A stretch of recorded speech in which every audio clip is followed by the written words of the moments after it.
Hello students, this is class 9 maths second chapter and second video for that. In this video we are going to solve exercise number 2.1. If you remember if you have not watched previous video, I request you all to go through that video first, because in that video I have discussed the basic concept of polynomial, which is how to identify given expression is a polynomial and what is the degree of polynomial and what is the type of polynomials based on their degree, linear polynomial, cubic and everything I have discussed in previous video. So I request you all to watch that video first. In this exercise 2.1, the first question is, which of the following expressions are polynomials in one variable and which are not? मतलब आपको बताना है कि इनमें से, I have written all the 5 questions on board, इन सब में से आपको बताना है कौन से इक्वेशंस या एक्सप्रेशन जो है वो पॉलिनोमियल है इन वन वेरिएबल और कौन से नहीं है, and just state reason for your answer. आपके जो आंसर है उसका रीजन बताना होगा. तो जस्ट रिकॉल करिए, मैंने बताया था किसी एक्सप्रेशन के वेरिएबल की पावर अगर होल नंबर होती है तो वो क्या होता है, पॉलिनोमियल होता है. ठीक, तो आपको चेक करना है कि इसके सारे जो वेरिएबल है, इस पॉलिनोमियल के एक्सप्रेशन के सारे जो वेरिएबल है उनकी पावर क्या होल नंबर है, फ्रैक्शन में नहीं होना चाहिए. मतलब किसी वेरिएबल की पावर ऐसे नहीं होना चाहिए या वेरिएबल की पावर नेगेटिव नहीं होना चाहिए. ठीक है, बाकी सब रहेगा तो वो क्या होगा, पॉलिनोमियल होगा, अदरवाइज पॉलिनोमियल नहीं होगा. तो आप ध्यान से देखेंगे फर्स्ट क्वेश्चन, इसमें वेरिएबल की पावर जो है पॉजिटिव नंबर है, 2 है यहाँ पे, यहाँ पावर 1 है, यहाँ पे पावर नहीं है, तो इसके सारे पावर्स जो है पॉजिटिव है. देयरफॉर हम क्या सिंस लिखेंगे, क्या नहीं, जो नहीं है उसका रीजन देना है. अब यहां क्या बोलेंगे, since powers of variable, powers of each variable is whole number, therefore given polynomial is polynomial in a one variable. Given expression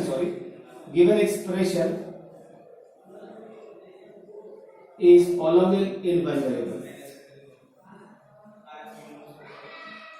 in one variable. इस तरह से हम आंसर लिखेंगे क्वेश्चन का. क्या करना है आपको, वेरिएबल की पावर चेक करनी है. अगर पावर होल नंबर है तो बता दो, powers of each variable is whole number, therefore given expression is polynomial in one variable. अब सेकंड क्वेश्चन देखो, यहाँ पे y की पावर क्या है, √2 है, सॉरी पावर 2 है, यहाँ पे नंबर है √2, तो वेरिएबल की पावर होल नंबर है, ये भी पॉलिनोमियल इन वन वेरिएबल है. सेम इसी तरह लिख देंगे. अब इस क्वेश्चन पे आते हैं. देखो ये इसको अगर सिंप्लीफाई करेंगे तो ये होगा 3t की पावर हाफ. आपने अगर पढ़ा होगा रूट के अंदर का मतलब होता है t की पावर हाफ. ठीक है, अगर देखो रूट के अंदर ऐसा लिखा है क्यूब रूट ऑफ t, इसका मतलब होता है t की पावर 1/3. अगर ऐसा लिखा जाता है nth रूट ऑफ t, इसका मतलब होता है t की पावर 1/n. तो आप देखेंगे कि वेरिएबल की पावर जो है फ्रैक्शन है. फ्रैक्शन क्या होल नंबर होता है, नहीं. ठीक है, इसलिए ये पॉलिनोमियल इन वन वेरिएबल नहीं है. तो इसको कैसे लिखेंगे, इसका answer 3t power half plus t √2. Okay, since power of variable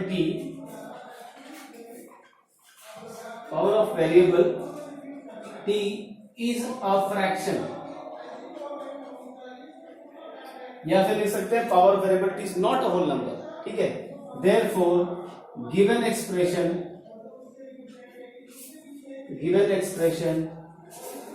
is not a whole number. ठीक है, इस तरह से हम नई का उत्तर लिखेंगे. अब इस पे जरा ध्यान देते हैं. इसको अगर हम सिंप्लीफाई करेंगे तो ये हो जाएगा y plus 2y power half -1. अब यहां क्या लिखेंगे, since power of variable is negative, therefore given expression is not a polynomial in one variable. अब इसमें देखिए वेरिएबल की पावर पॉजिटिव है, वेरिएबल की पावर पॉजिटिव है, वेरिएबल की पावर पॉजिटिव है. This is example, sorry positive whole number है. ठीक है, so this is example of polynomial. But कि ध्यान से देखो, यहाँ पे एक वेरिएबल 3 है. हमको क्या पता करना है, पॉलिनोमियल इन वन वेरिएबल है कि नहीं. पॉलिनोमियल तो है ये, but not in one variable. तो हम क्या बोलेंगे, सिंस क्या यहाँ पे, there are 3 variables in this expression, इस एक्सप्रेशन में कितने वेरिएबल्स यूज हुए हैं? 3. Therefore this is not a polynomial in one variable. अगर यहाँ पे सिर्फ पूछा होता कि पॉलिनोमियल है या नहीं है तो this was example of polynomial, but number of variable is 3, that's why this is not a polynomial in one variable. I hope you have understood this question. So please pause this video and note all the questions. Now let us see second question, which is write the coefficient of x square each of the following. सब में आपको coefficient of x square बताना है. अगर याद हो तो मैंने बताया था coefficient का मतलब क्या होता है. coefficient का मीनिंग होता है the number which is multiplied with variable. Variable के साथ जो नंबर का मल्टीप्लाई होता है उसी को हम कोएफिशिएंट कहते हैं. इसमें कोएफिशिएंट ऑफ x क्या है? 1. कोएफिशिएंट ऑफ x स्क्वायर क्या है? 1. कांस्टेंट टर्म क्या है? 2. सिर्फ आपको बताना है कोएफिशिएंट ऑफ x स्क्वायर. तो आपको सब क्वेश्चन में क्या देखना है कि x स्क्वायर के आगे क्या नंबर का मल्टीप्लिकेशन हुआ है. ओके, और सिंपली लिखना है coefficient of x square is क्या है वो लिख दीजिए यहाँ पे. ठीक है. In every question we have to do same thing. In this question coefficient of x square is 1, so we will write here 1. अगर आप सेकंड क्वेश्चन देखेंगे तो कोएफिशिएंट ऑफ x स्क्वायर क्या है? -1, यहाँ लिखेंगे -1. थर्ड क्वेश्चन को ध्यान से देखेंगे तो कोएफिशिएंट ऑफ x स्क्वायर क्या है? π/2. जो नंबर का मल्टीप्लाई x स्क्वायर के साथ होता है उसी को कहते हैं कोएफिशिएंट ऑफ x स्क्वायर. तो ये आ जाएगा आपका π/2. For fourth question there is no x square term. I think यहाँ पे x स्क्वायर का टर्म है ही नहीं, तो हम क्या कर सकते हैं? इसको ऐसा लिख सकते हैं 0x square plus √2x minus 1. So coefficient of x square is what? 0. ठीक है. आई होप आपको समझ में आया रहेगा. कोएफिशिएंट का मतलब होता है number which is multiply with the variable. यहाँ पे वेरिएबल क्या पूछा है? x square. तो x स्क्वायर के बगल में जो नंबर रहता है उसी को हम कहते हैं कोएफिशिएंट.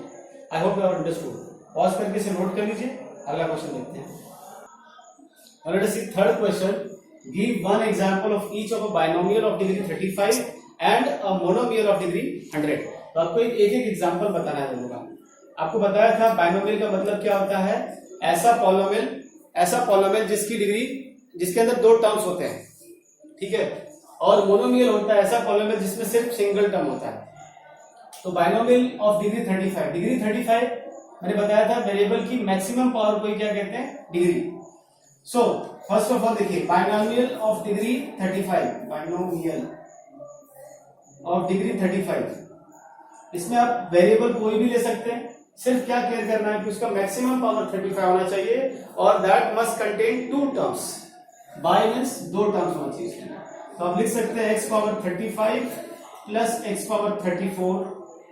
ये एक एग्जांपल हो गया. एक ही देना है. या आप लिख सकते हैं x पावर 35 प्लस x. ऐसे कुछ भी वेरिएबल आप कुछ भी बदल के आप कई एग्जांपल लिख सकते हैं. दूसरा क्वेश्चन है मोनोमियल ऑफ डिग्री 100. मोनोमियल बताना है. Monomial of degree 100. तो उसमें वेरिएबल की पावर कितनी होनी चाहिए? 100. और मोनोमियल मतलब सिंगल टर्म होना चाहिए. मोनोमियल मतलब सिंगल टर्म होना चाहिए. So it can be x power 100 और p पावर 100 और anything y power 100. These are the examples of monomial of degree 100. Question number 4 देखिए. उसमें क्या कहता है? Right the degree of each of the following polynomials. अभी सभी पॉलिनोमियल्स का आपको डिग्री बताना है. मैंने क्या बताया था? डिग्री होता क्या चीज है? Highest power of variable in the polynomial. तो सबसे पहले चेक करो ये पॉलिनोमियल है कि नहीं. ये पॉलिनोमियल है. देखिए पावर होल नंबर्स है. इसमें वेरिएबल की मैक्सिमम पावर क्या है? ये 3 इसकी मैक्सिमम पावर है. यहां इसकी डिग्री क्या होगी? 3. यहां पे देखो वेरिएबल की मैक्सिमम पावर 2. यहां पे डिग्री क्या होगी? 2. इसमें वेरिएबल की maximum power 1, so degree will be 1.